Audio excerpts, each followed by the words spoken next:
राजस्थान विधानसभा के नेता प्रतिपक्ष और भाजपा नेता राजेंद्र राठौड़ ने आगामी चुनावों के लिए नामांकन दाखिल करने के बाद कहा कि राजस्थान में भाजपा ने कोई सीएम उम्मीदवार घोषित नहीं किया है, क्योंकि प्रधानमंत्री की लोकप्रियता विश्व स्तर पर जानी जाती है। राज्य में ईडी की छापेमारी और उस पर कांग्रेस की प्रतिक्रिया पर बीजेपी विधायक राजेंद्र राठौड़ ने कहा, जब पुराने कुकर्म उजागर होने लगते हैं तो ऐसे सवाल उठाते हैं। ईडी की कार्रवाई वैध है। प्रधानमंत्री का सबसे बड़ा चेहरा है, वो दुनिया के सबसे लोकप्रिय नेता है, इसलिए ऐसे कोई मुद्दा नहीं है और यहाँ कमल खिलेगा। हम इस सीट को हॉट सीट कह सकते हैं। इस बार बीजेपी जीतेगी।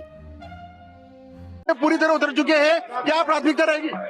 निश्चित तौर पर यहाँ कमल का फूल खिलेगा। ये वो सीट है जिसे हम हॉट सीट कह सकते हैं, जहाँ 15 बार में 2 बार भारतीय जनता पार्टी जीती है। इस बार निश्चित तौर पर भारतीय जनता पार्टी जीतेगी। राठौड़ साहब, आप नेता प्रतिपक्ष भी हैं। प्रधानमंत्री नरेंद्र मोदी के 22 जनवरी को निर्धारित प्रतिष्ठा समारोह के दौरान रामलला की मूर्ति को अस्थायी मंदिर से नए अयोध्या मंदिर में ले जाने की संभावना है। इसके लिए मोदी को पारंपरिक प्रोटोकॉल से दूर रहना होगा और 500 मीटर से अधिक की दूरी पैदल तय करनी होगी। उम्मीद है कि मंदिर ट्रस्ट समारोह के दौरान अस्थायी मंदिर से गर्भगृह तक ले जाने के लिए मोदी को ये भूमिका प्रदान करेगा। उत्तर प्रदेश के मुख्यमंत्री योगी आदित्यनाथ के उनके साथ आने की उम्मीद है और आरएसएस प्रमुख मोहन भागवत भी इस कार्यक्रम में उपस्थित रहेंगे। मोदी यजमान के रूप में मुख्य पूजा की अध्यक्षता करेंगे। वो मेजबान जो प्राण प्रतिष्ठा होने पर हिंदू धार्मिक समारोह का आयोजन करता है। ये पहली बार मूर्ति की आंखें खोलने से पहले आयोजित की जाने वाली धार्मिक कार्यवाही की परंपरा को संदर्भित करता है।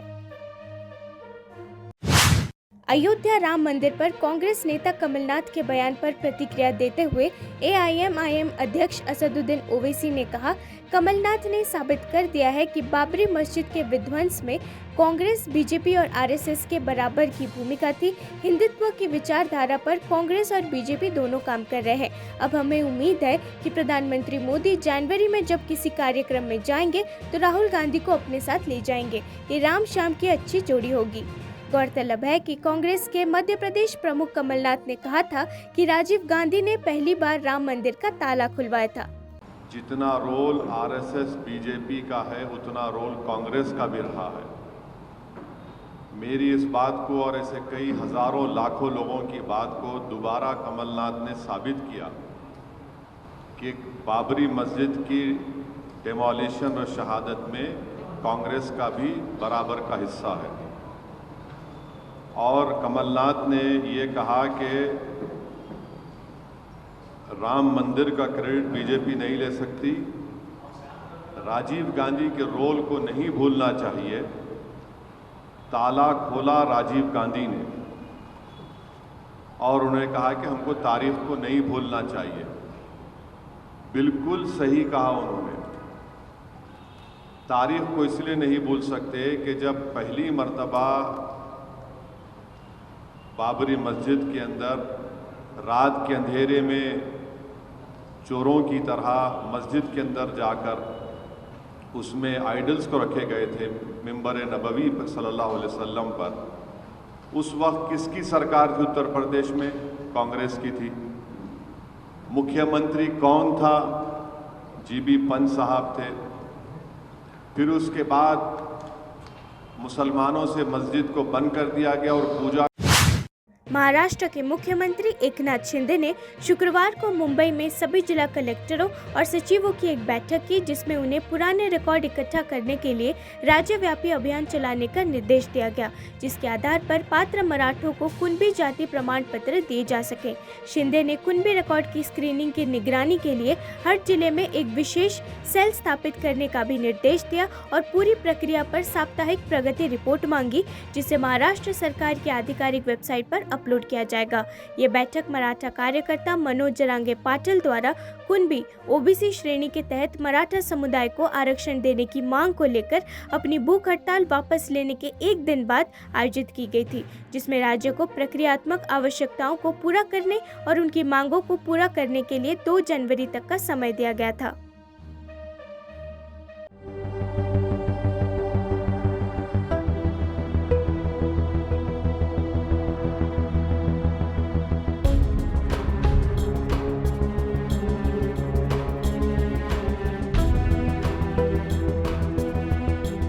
कल ही मनोज जरंगे पाटिल और उनकी टीम जो थी उन्होंने सरकार के आश्वासन पर विश्वास रखा। यहाँ से 2 निवृत्त दिल्ली के मुख्यमंत्री और आम आदमी पार्टी के राष्ट्रीय संयोजक अरविंद केजरीवाल ने छत्तीसगढ़ के एक रोड शो में जनता को संबोधित करते हुए कहा कि बीजेपी और कांग्रेस ने पिछले 75 सालों में देश को सिर्फ लूटने के अलावा कुछ नहीं किया है।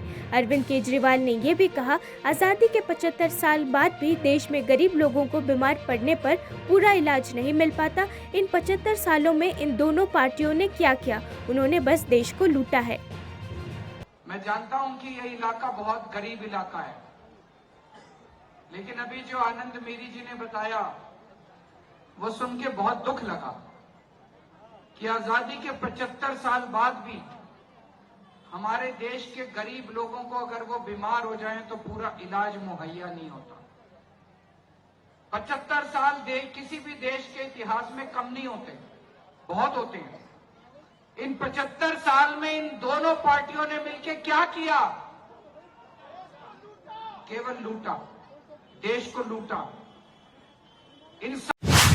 विपक्षी दल INDIA को झटका देते हुए समाजवादी पार्टी प्रमुख अखिलेश यादव ने कांग्रेस पार्टी पर मध्य प्रदेश में उनके गठबंधन को धोखा देने का आरोप लगाया।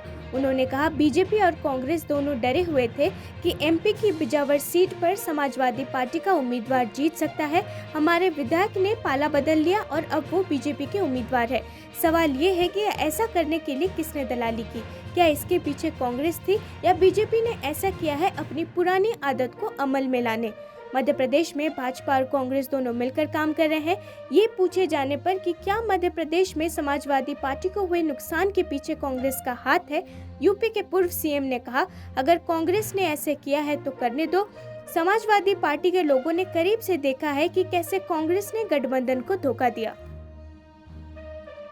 सबसे पहले किसी ने समर्थन दिया था उस समय सरकार बनवाने में, तो समाजवादी पार्टी का विधायक था। बिजावर विधानसभा समाजवादी पार्टी के सिटिंग MLA की सीट थी। न कांग्रेस न बीजेपी दोनों घबराए हुए थे, क्योंकि दोबारा समाजवादी पार्टी यहां पर जीत जाएगी। जो समाजवादी पार्टी का प्रत्याशी था वो आज भारतीय जनता पार्टी का प्रत्याशी है, और कांग्रेस ने भी जो प्रत्याशी बनाया वो दूसरी जगह से बनाया। जो जीत रहा होगा वो क्यों किसी के दल में भेजेगा? सवाल ये है कि किसने लेन देन कराया है? क्या कांग्रेस ने लेन देन कराया है? क्या बीजेपी ने पुरानी आदत अभी तक नहीं छोड़ी? इसमें कहीं ना कहीं कांग्रेस और बीजेपी दोनों मिले हुए हैं कि दोनों की मिली भगत से लेन देन हुआ है, वरना समाजवादी पार्टी का वहां पर प्रत्याशी होता। अखिलेश जी एक सवाल सेंध लगा रही है तो केंद्रीय मंत्री ज्योतिरादित्य सिंधिया ने गुना में एक कार्यक्रम को संबोधित करते हुए आरोप लगाया था कि कांग्रेस झूठ और लूट की सरकार है, और कहा कि जब विकास सुनिश्चित करने की बात आती है तो ये हमेशा खाली खजाने का रोना रोते हैं। 17 नवंबर को मध्य प्रदेश विधानसभा चुनाव से पहले मुंगावली निर्वाचन क्षेत्र में प्रचार करते हुए भाजपा नेता ने दावा किया कि 2003 के बाद राज्य में सड़कें मखमली हो गईं। ज्योतिरादित्य सिंधिया ने कहा, कांग्रेस झूठ और लूट की सरकार है। राहुल गांधी कहते हैं कि उनके पास मोहब्बत की दुकान है, लेकिन उस मोहब्बत की दुकान में केवल नफरत की चीजें हैं। एक तरफ बीजेपी की डबल इंजन सरकार है और दूसरी तरफ बिना इंजन वाली सरकार है। गौरतलब है कि इस नवंबर में छत्तीसगढ़, MP, मिजोरम, राजस्थान और तेलंगाना में विधानसभा चुनाव होने हैं। झूठ लूट की सरकार है, झूठ लूट और फूट की सरकार है। वो कहते हैं उनके पास मोहब्बत का दुकान है, पर मोहब्बत के दुकान में केवल नफरत का सामान है। वो कहते हैं उनके पास मोहब्बत का दुकान है, लेकिन उनके मोहब्बत के दुकान में केवल नफरत का सामान है। एक तरफ आपके पास त्रिपुरा के मुख्यमंत्री मानिक शाह ने अगरतला में KTTS पुलिस प्रशिक्षण एकेडमी में TSR IR के नए बैच की पासिंग आउट परेड में भाग लिया। पहली बार महिलाओं को त्रिपुरा के गौरव TSR में शामिल किया गया है। TSR की 14 और 15वीं बैटालियन के लिए कुल 1413 रिक्रूट्स को भर्ती किया गया था, जिनमें 137 महिलाएं और 1276 पुरुष शामिल थे। उन्हें 4 प्रशिक्षण केंद्रों में गहन प्रशिक्षण दिया गया। कार्यक्रम के दौरान पुलिस महानिदेशक अमिताभ रंजन और अन्य वरिष्ठ पुलिस अधिकारी उपस्थित थे।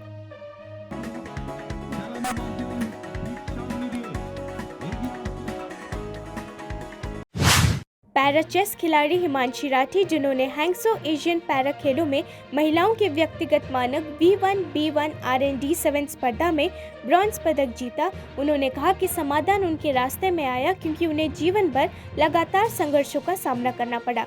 ब्रॉन्ज पदक विजेता हिमांशी राठी ने कहा, मुझे उस समय खुशी हुई क्योंकि मैं अपने देश के लिए कुछ करने में सक्षम थी। ये गोल्ड नहीं है, लेकिन कम से कम मैं ब्रॉन्ज तक पहुंची। ये अच्छा लगा क्योंकि मुझे संघर्षों का भी सामना करना पड़ा, समाधान भी मेरे रास्ते आया। मुझे तो उस टाइम पे बहुत खुशी हुई थी कि मैं अपने कंट्री के लिए कुछ कर पाई। अच्छा, ब्रॉन्ज, गोल्ड तो नहीं है बट हाँ ब्रॉन्ज तक मैं पहुंच पाई, बहुत अच्छा लगा। अच्छा, कितना संघर्षपूर्ण सफर रहा है आपका पूरा? सफर मतलब मैंने जब से चेस, मतलब मेरे पास एक ऑप्शन था कि मुझे म्यूजिक चुनना है, मुझे चेस, बट मुझे म्यूजिक में उतने अच्छे से आता नहीं है। बट मेरे काफी टीचर्स और सर्स ने मुझे सपोर्ट किया चेस में और वहां से स्ट्रगल स्टार्ट हुआ। फिर जैसे जैसे स्ट्रगल आता गया कि कैसे पढ़ाई करनी है, कैसे चेस में आगे बढ़ना है, वैसे वैसे पेरेंट्स ने उसका सॉल्यूशन मेरे सामने लाते गए। और एशियन पैरा गेम में जाते तो एशियन लेवल में कंपटीशन होता है, 44 कंट्रीज थी वहां पे। तो शुक्रवार रात नेपाल में 6.4 तीव्रता का भूकंप आया, जिसके तेज झटके दिल्ली NCR क्षेत्र, बिहार, उत्तर प्रदेश और मध्य प्रदेश सहित उत्तर भारत में महसूस किए गए। नेशनल सेंटर फॉर सिस्मोलॉजी के मुताबिक भूकंप रात 11:32 पर 10 किलोमीटर की गहराई पर आया। इसमें कहा गया है कि राष्ट्रीय भूकंप मापन केंद्र के अधिकारियों के अनुसार भूकंप का केंद्र नेपाल के जाजरकोट जिले के लामीडांडा क्षेत्र में था। शुक्रवार को आया भूकंप उन भूकंपों की श्रृंखला में नवीनतम था, जिसके झटके दिल्ली NCR क्षेत्र में महसूस किए गए थे। अभी कुछ दिन पहले 22 अक्टूबर को नेपाल में 6.1 तीव्रता का भूकंप आया था। भूकंप का केंद्र धादिंग में था और भूकंप के झटके दिल्ली NCR क्षेत्र में महसूस किए गए। बिल्कुल, वो झटके भी ऐसे लग रहे थे जैसे रुक रुक के तेज आ रहे हैं काफी। हम लोग तो बाहर भी नहीं कर रहे, साथ वालों के यहाँ लॉक लग रहा था, उनका ताला ही देख करके डर लग रहा था। फिर एक दूसरे को देख करके सब नीचे उतर ही आए हैं। अभी ये आप क्या घर जाने की अभी सोच रहे हैं या थोड़ी देर रुकेंगे? नहीं, थोड़ा देर रुक करके ही जाएंगे क्योंकि आफ्टर इफेक्ट भी होते हैं, जैसे कि आपने सुना जी होगा, जी तो जी, कहीं ना कहीं डर जरूर होगा। जी बिल्कुल बिल्कुल। क्या पंखा वगैरह हिला था? आपने ताले का भी नहीं, ताले का भी झूमर लगा हुआ है कमरे में कोने में, वो पूरा का पूरा ही हिल रहा था। अब सबसे बात हुई तो सबके यहाँ कुछ ना कुछ पंखा, किसी का बेड वगैरह, ये सब कुछ, ये सभी कुछ करते करते हम लोग फिर धीरे धीरे करके जीने ही उतर के आ गए।